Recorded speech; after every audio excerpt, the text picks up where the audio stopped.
que nós vamos agora com Ramiro Brits e Alessandra Ferreira, que vão trazer aí.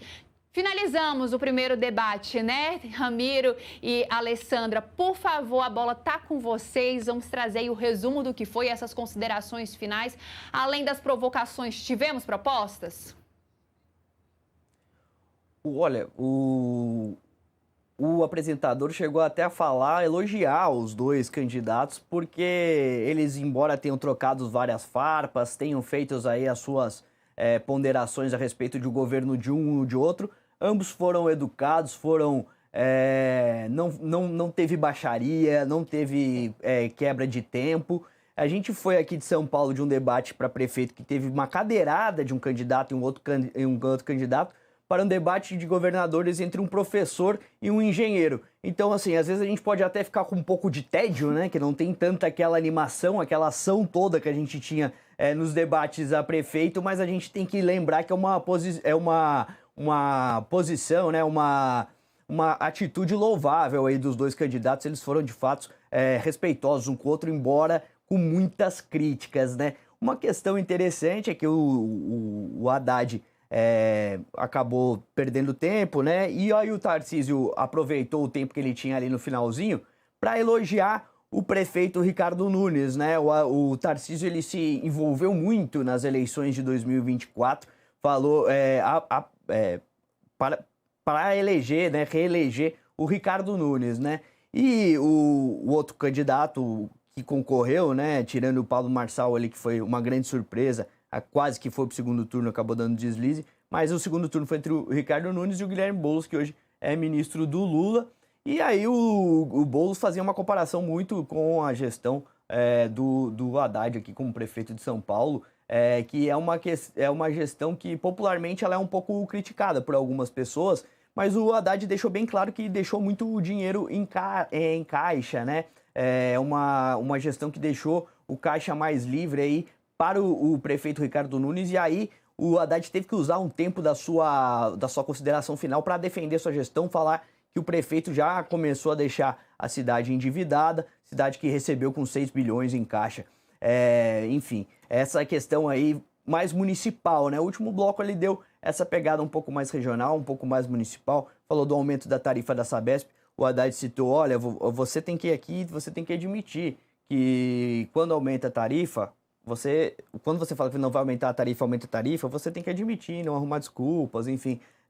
Foi um debate com bastante troca de farpa, mas um debate de ideias também. O Haddad precisou defender a prefeitura dele, atacando o Ricardo Nunes, né? Falou da questão dos contratos de Wi-Fi aí do Instituto Brasil, do Instituto Conhecer Brasil, né? Que parte financiou o filme Dark Horse, né, que é o filme sobre a história do ex-presidente Jair Bolsonaro, e parte aí está sendo investigado em contratos aí de redes de Wi-Fi feitos pela prefeitura.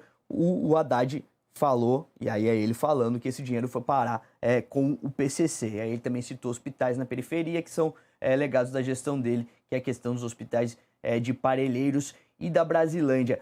Mas o Haddad, embora tenha tido a última palavra, por causa que na questão do sorteio ele ficou com as considerações finais, a gestão de tempo do Tarcísio foi muito melhor. E aí ele conseguiu encerrar com uma palavra de ordem, enfim, uma palavra mais motivacional. Ele encerrou muito bem o tempo regulamentar, digamos assim, antes do... Inclusive sendo aplaudido pelo prefeito Ricardo Nunes, que estava na plateia. Inclusive sendo aplaudido pelo prefeito Ricardo Nunes, que estava na plateia. E, assim, é muito interessante que o Tarcísio ele tem um método de argumentação que ele despeja muitos números numa velocidade muito rápida. Ele tem todos esses números na cabeça, é uma qualidade que ele tem, e ele fala de um número, depois de outro número, depois de outro número, e às vezes não consegue chegar um por um, mas ali conseguiu pegar ele na mentira, numa história de trem, né? A gente pegou porque a Haddad criticou muito a questão das entregas. Tarcísio é muito focado nas entregas feitas, e muitas dessas entregas, de fato, eram obras que já estavam em andamento aqui no estado de São Paulo. E uma que ele cita é justamente a expansão da linha 5 Lilás, que é uma linha de trem ali de metrô, né, que vai ligar o extremo sul até a região ali da Vila Mariana, da Zona Sul também, né, uma linha de Zona Sul. Só que essa linha, né, a Tarcísio disse que já estava tudo em ordem, só que o contrato aditivo dela, que foi anunciado inclusive em parceria com o governo Federal ainda não foi assinado, né? Tarcísio já colocou essa como uma entrega, como algo que de fato vai sair do papel, mas ainda existe uma questão de financiamento a ser feita. Esse contrato aditivo não foi assinado ainda, né? Uma apuração que a gente tem aqui do Metrópolis, é algo que ainda está sendo negociado entre a concessionária, que é a Motiva, e também o governo de São Paulo. Então, a gente foi observando, né, justamente nisso. O Tarcísio reforça essas entregas. A Haddad falou que eram coisas que já estavam em andamento desde a gestão do ex-governador João Dória, então que agora Tarcísio só concluiu algo que já estava em andamento, parado em São Paulo há muito tempo, né? E Haddad terminou, né, justamente falando um pouco disso, né, sobre não ser atacado, né? Ele se sentiu atacado justamente quando veio essa menção à gestão do prefeito Ricardo Nunes, sobre o fato de que Tarcísio mencionou que Haddad não passou nem do primeiro turno, quando perdeu a eleição justamente para João Dória também, aqui na prefeitura de São Paulo, lá em 2016, né? De fato, o João Dória levou no primeiro turno essa eleição municipal. Então, Haddad disse que quer manter um bom nível dos debates daqui para frente entre ele e Tarcísio, já que eles são os principais candidatos e, ao que tudo indica, os próximos debates vão figurar ali os dois sempre nesse embate, né? Mas Haddad se comprometeu com o plano de governo vindo essa semana. Então, agora que a gente está vendo o início da campanha eleitoral já no horizonte, agora nos próximos debates e embates entre eles, talvez a gente já veja um pouco mais dessa questão de proposta e não só uma nacionalização, como foi que aconteceu ao longo dessa noite. Marília. É isso, queridos. Quero agradecer a participação de vocês, Ramiro Brites e Alessandra Ferreira, nossos repórteres lá em São Paulo. Para vocês conhecerem o trabalho deles, acesse metrópolis.com. Tem uma aba especial lá para São Paulo, mas daqui a pouquinho nós já vamos ter corte dessa análise que foi feita hoje.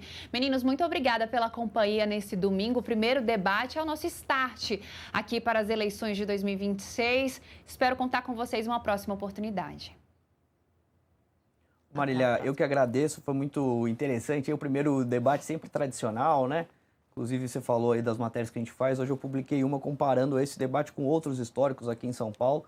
A expectativa que se tinha, como é que os candidatos chegavam. Tá tudo lá em metrópolis.com. Acompanhem com a gente essas eleições que vai ter uma cobertura bastante completa. Até uma próxima. Até, meninos. Bom descanso para vocês.